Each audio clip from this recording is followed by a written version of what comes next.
Let me bring into the conversation Seamus Bruner, head of research at the Government Accountability Institute. Seamus, I know you've been following this closely. Your reaction? Yeah, hey, Greg, great to be with you. I think I speak for millions of Americans to say it's great news that justice can still be done in America. We've endured years of witch hunts, and this wasn't a witch hunt. This was an open shut case. Now, what comes next is going to be fascinating because, as Saul said, on appeal, this really pits Joe Biden's interests and the Department of Justice interests versus Hunter Biden's interests. Hunter will try to reinstate that sweetheart plea deal, but that just looks really bad. That's why the whole thing broke down. As Saul said, hogs get slaughtered. And so now Joe Biden will be forced to decide whether he pardons Hunter, whether he watches as Americans see the Biden family try to reinstate a sweetheart plea deal with the Justice Department. None of it looks good for the Bidens. Yeah, Seamus, what I find so interesting in the upcoming tax case is that Hunter Biden is being charged with failing to pay taxes on his ill-gotten gains through influence peddling, and yet he's not charged with any corruption or bribery or conspiracy or the Foreign Corrupt Practices Act. No, he's being charged with failing to pay taxes on money illegally obtained, but not obtaining it illegally.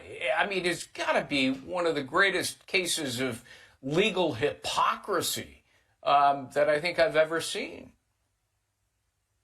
Yeah, that's right. And Miranda was right to note that this gun charge case, this has nothing to do with Joe. So it's interesting that this is the case that gets prosecuted fully and ends up in a guilty conviction. But you're right, the tax case, actually, that does lead to Joe with these ill-gotten gains, these millions and millions of dollars from the Chinese Communist Party intelligence-linked sources, as well as the Ukrainian gas company Burisma, which we know is corrupt. And so, the further people follow this, the further prosecutors follow this, you have to get to Joe. Now, the Bidens have said, well, Joe Biden never got paid, and therefore this has nothing to do with Joe. But that's not exactly true. Hunter was paying bills for Joe. We just haven't found how the money got to Joe yet. But we know that he has made exorbitant purchases. His beach house, he paid for all in cash. And then you look at what the House Oversight Committee has found and the Ways and Means Committee have found. There is dozens of shell companies going on here with Joe, with Jim Biden and his wife, Sarah, Hunter Biden. Frank Biden is involved in the family business. Valerie Biden Owens is in the family business. And so they're all making money, and we say it's influence peddling. But Joe Biden actually delivered on some of these payments. For Burisma, for example, he got the prosecutor fired. That was contrary to U.S. interests, contrary to State Department documents that showed that the prosecutor, Victor Shokin, was an okay guy. And Joe Biden goes into Ukraine and leverages our U.S. taxpayer money and says, you got to fire this guy who's investigating my son's company, this company paying my son. And there's so much more evidence, but you need really nothing more than Joe Biden on camera admitting it. That really has to be one of the most egregious of many examples of what appears to be quite clearly illegal influence peddling. Seamus Bruner, let me go to you. I know you've been listening. It's even worse than that. It was all a Joe Biden setup. This letter from the 51 ex-Intel officials saying, oh, the laptop's phony. Forget about all the incriminating evidence of corruption and influence peddling by Joe and Hunter Biden. It's all phony. The Russians made it up in the bowels of the Kremlin to smear Joe Biden and help Donald Trump. Complete lie. But it was Tony Blinken who set it up. According to Mike Morell, who, spearheaded that letter. Morell was the former acting director of the CIA. Tony Blinken gave Morell a call. And according to Morell's congressional testimony under oath, it was Blinken who suggested the idea of the letter. Immediately, the letter goes out. 51 people sign it. And then, Joe Biden literally just 3 or 4 days later then uses it in the second and last presidential debate to dismiss all of the serious allegations of corruption right before voters cast their ballot. So it was all a Joe Biden, Tony Blinken operation. It was a setup. Yeah, Greg, you're absolutely right. And so at a minimum, it's a massive undisclosed in-kind contribution. I mean, this helped Joe Biden's campaign. It swung the election in some senses. I mean, 10 to 15% of voters would have not voted for Joe Biden. That would be Biden voters who have said in poll after poll they would not have voted for Joe Biden had they known the truth.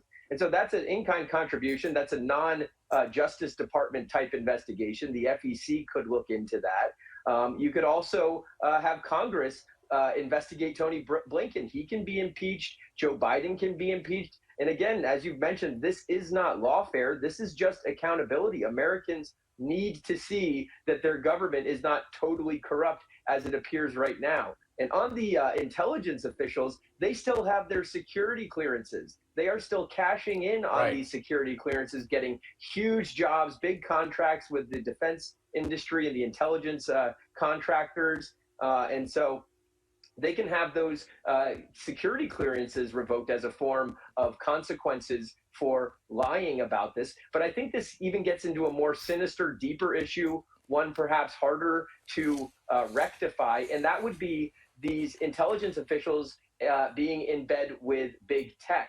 Because you look at the narrative that this was Russia disinformation, and what happened after that, everyone got censored. If you were talking about the laptop, I mean, the New York Post was censored for a very, I mean, whether it's hacking or because it's some foreign state influence operation, regardless, these big tech companies, Meta Platforms, Facebook, they all have the power to shut down legitimate debate if some guys in the FBI shoot them an email. I mean, we've seen this, the Missouri Attorney General suit revealed that it was just simply an email that the Biden administration would send on over to Facebook saying, pull these posts down. And so this is really Orwellian. It's starting to feel like a police state if this kind of activity can continue.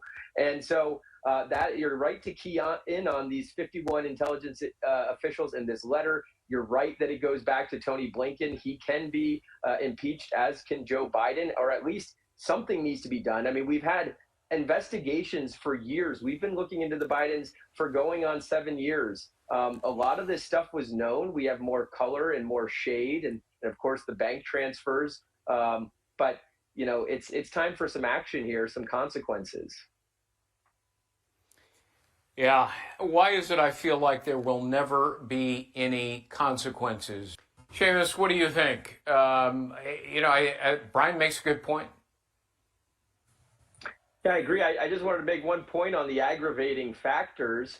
I'm a responsible gun owner. I keep my gun locked up. There's ads on the radio, on television all the time saying that you must keep your gun locked up, keep it out of the hands of children. It was reckless. They didn't keep it secured, and it ended up right outside of a school in a dumpster. So that's the point on the aggravating. A real tragedy could have occurred with that firearm that was left unattended in a dumpster.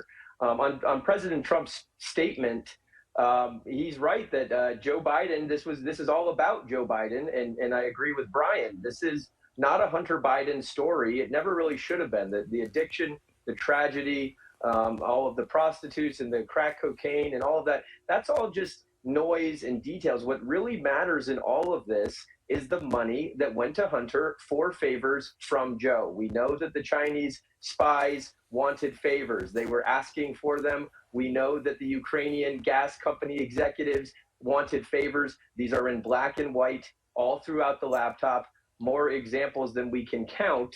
And we know that Joe Biden delivered on favors.